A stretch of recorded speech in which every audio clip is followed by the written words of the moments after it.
തിരുവനന്തപുരം പാലോട് KSRTCയിലെ breath analyser test വിവാദത്തിൽ twist. Palode Perayam റൂട്ടിലെ ഡ്രൈവർ പച്ചമല സ്വദേശി ജയപ്രകാശ് മദ്യപിച്ചിട്ടില്ലെന്ന് പ്രാഥമിക വൈദ്യപരിശോധനയിൽ കണ്ടെത്തൽ. ജയപ്രകാശ് കഴിക്കുന്ന മരുന്നുകൾ കൂടി പരിശോധനയ്ക്ക് വിധേയമാക്കും.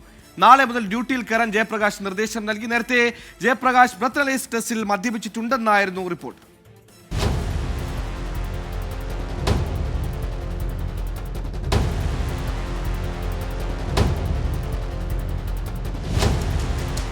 തിരുവനന്തപുരം KSRTC ചീഫ് ഓഫീസിൽ നടത്തിയ പരിശോധനയിലാണ് പാലോട് KSRTC ഡിപ്പോയിലെ ബ്രത്ത് അനലൈസർ ടെസ്റ്റ് വിവാദത്തിൽ അപ്രതീക്ഷിത ട്വിസ്റ്റുണ്ടായത്. KSRTC മെഡിക്കൽ ഓഫീസറുടെ നേതൃത്വത്തിൽ നടത്തിയ പരിശോധനയിൽ പാലോട് പേരയം റൂട്ടിലെ ഡ്രൈവർ പച്ചമല സ്വദേശി ജയപ്രകാശ് മദ്യപിച്ചിട്ടില്ലെന്ന് കണ്ടെത്തി. ജയപ്രകാശ് കഴിക്കുന്ന മരുന്നുകൾ കൂടി ഇനി പരിശോധനയ്ക്ക് വിധേയമാക്കും. നാളെ മുതൽ ഡ്യൂട്ടിയിൽ കയറാൻ ജയപ്രകാശിന് DTO നിർദ്ദേശം നൽകി.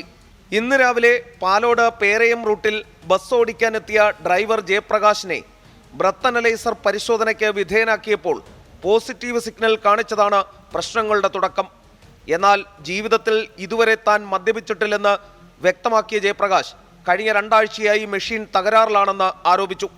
പിന്നാലെ പോലീസ് സ്റ്റേഷനിൽ പരാതി നൽകുകയും കുടുംബസമേതം ഡിപ്പോയിൽ പ്രതിഷേധിക്കുകയും ചെയ്തു. ശ്രീകാന്ത്, 24, തിരുവനന്തപുരം.